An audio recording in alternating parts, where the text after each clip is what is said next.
TLDR, if you're short on time and want some top-line insight into the work of Marianna Koval in bringing transportation equity and economic opportunity to New York's Bronx neighborhood by enabling increased e-bike access through the Equitable Commute Project, then here's 7 minutes of key soundbites.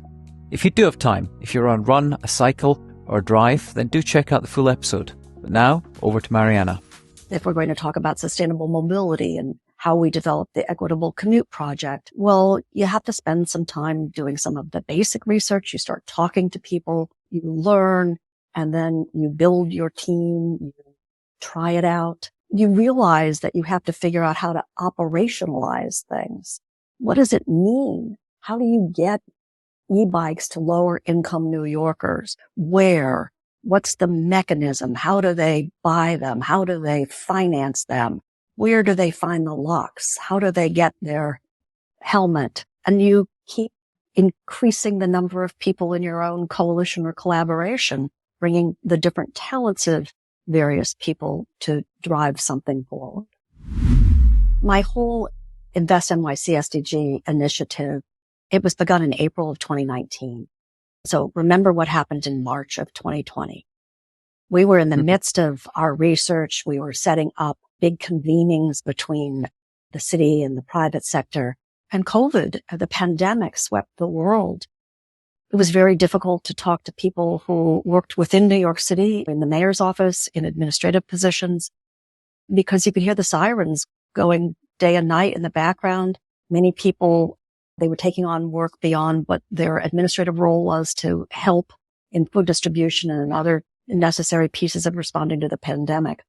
And so it really changed my view of what was going to be important to take on, because the social justice piece of the UN SDGs became so much more apparent as we watched the number of food insecure people, for example, double almost overnight. When I was on the subway and see hardly anyone on the subway, but those who were largely people of color commuting to frontline jobs where they couldn't work remotely.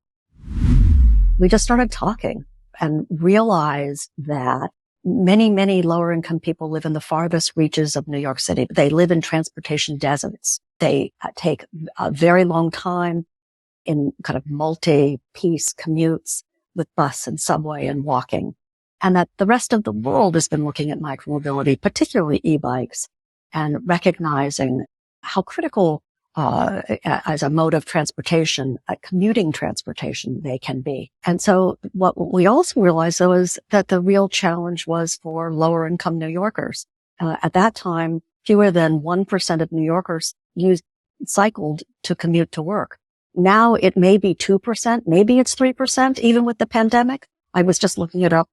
And so how do we change that when people's commutes are less than 5 miles in New York and people live in transportation deserts?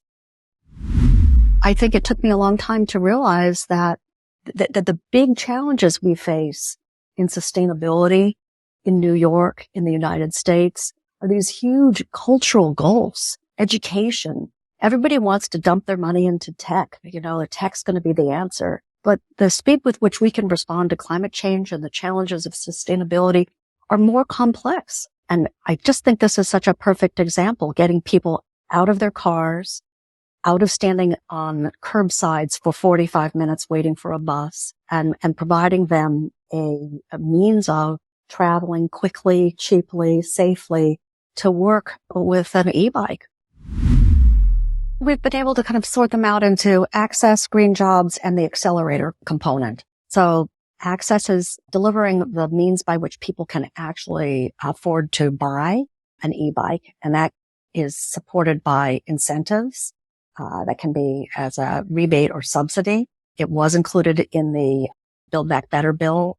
There was over $4 billion for e-bike subsidies, but it was stripped out in the Inflation Reduction Act. But it could be done by New York State, and we have pending legislation, which we've been supporting Assemblymember Robert Carroll in thinking through how to get this incentive legislation passed in New York State. The other piece of it is creating accessible financing. And so one of our partners is Spring Bank, which is a B Corp CDFI, which stands for Community Development Finance Institution. They're based in the South Bronx, extremely innovative. And we've been working with Spring Bank over the last 2 years, and they've developed a lending program for people who seek to buy e-bikes. And they make that loan product available to people without any credit history. So it's wonderful. It's very innovative, important financing for lower income New Yorkers to have access to sustainable mobility. So that's the access piece. And on the green jobs piece, this is an enormous industry that's growing by leaps and bounds. We've worked with the HOPE program that does workforce training. They're one of our coalition partners. And the HOPE program has designed workforce training for e-bike mechanics, battery maintenance, and the other kinds of sales and maintenance functions that are necessary for this growing industry in New York City.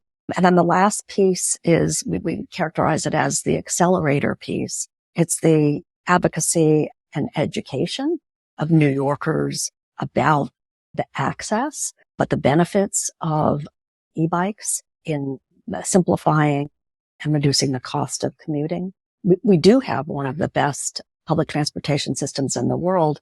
What we don't realize is when you look at a subway map, for example, when you look at the Bronx and see where the greatest population, lower income population lives, and the largest employer is at Montefiore Hospital, to get from the southeast corner of the Bronx up to Montefiore is an extremely long, multi-pronged commute that can be actually done on an e-bike in 10, 15 minutes.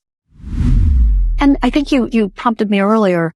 What we learned in this process is that, shockingly, the single biggest factor in anyone's ability to advance economically is the length of their commute. And there's been a long-term study that was done at Harvard, and it was very surprising to NYSERDA, the New York State Energy Research Development Authority, New York City Department of Transportation. If we can reduce people's commute time, it can have a really dramatic impact in their own economic advancement.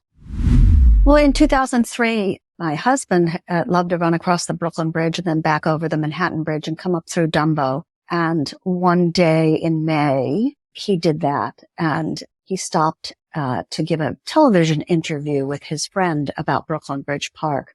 And I have the television tape then as he ran up the hill, and he collapsed and died about an hour later. And my daughter was 10 and I was 45.